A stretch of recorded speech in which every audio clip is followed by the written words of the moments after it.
Good day, folks. This is Chris Teron again, checking in for TradeTaxPlus, the first technical video of this series for April 2018. Now, as I promised, we'll look at composite supplies. Now, a composite supply is not a term you'll find in the VAT Act. It's a general term used to indicate a supply that's a taxable supply, but it contains elements of both standard rated and zero rated supplies. You also get something like a mixed supply, which is a combination of supplies subject to VAT at either the standard or the zero rate, in other words, taxable supplies, and other supplies, exempt supplies, for example. In both instances, whether you look at mixed supplies or composite supplies, in both instances, the VAT Act requires that you must dissect it in a sense, and that each transaction or category of transaction or supply must be evaluated on its own merit. So you'll have a single supply which has an element which is standard rated, zero rated, and potentially exempt. And there might also be out of scope recoveries in that supply. Now, something that I understand is to look at this in terms of the concept of thin slicing. Now, thin slicing means if you look at the whole, but then you start slicing it up into its elements, up to the point where you get to slices that can't get any thinner. Then you have identified all the supplies, and once you've done that, it's quite easy to then apply the VAT principles, the VAT rates applicable to that. Now, a good example of this is the tourism industry.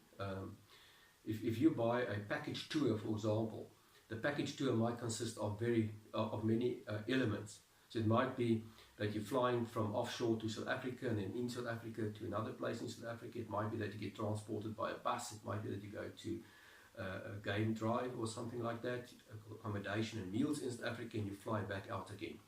Now, each one of those elements is in essence an experience. And I personally, this is my view, this is how I understand this best, is that it is the experience that must be identified as opposed to the whole. So I'm not giving you a whole in the sense that you provided with a holiday. I'm providing you with experiences, and each experience should be evaluated separately. So if we look at our example of the person that comes to South Africa on the tour package, then the inbound flight would be a zero-rated supply, international flight. The local flight would be a 14% flight. The drive by bus would be an exempt supply, because that's fare-paying passengers. The accommodation and meals would be standard rated, and so forth and so on. And when you fly out again, the international flight would be a zero-rated supply. And that's a typical example of thin slicing.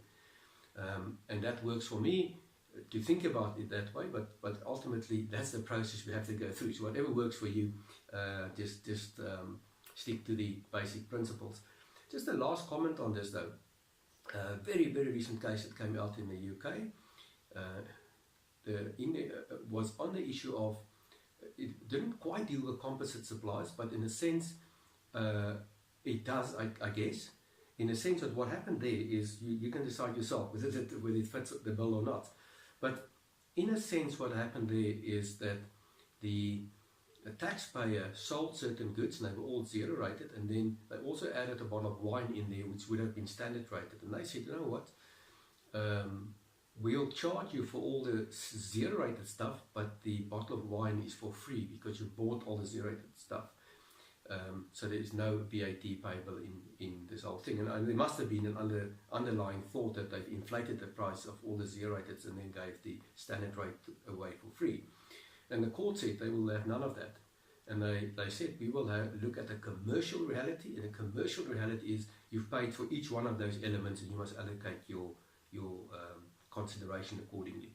So we need to be careful if we do have these combined packages that's offered, composite supplies that's offered, that a fair amount is attributed to each of the elements, and you can defend how that attribution is made.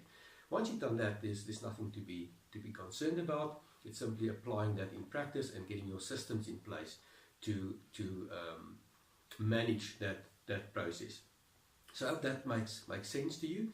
This is the end of this video. In the next video, we'll start looking at, or we'll look at the concept of registration and where things can really go wrong with registration. But for now, it's me, Chris Ron, checking out for TradeTaxPlus Center of Excellence.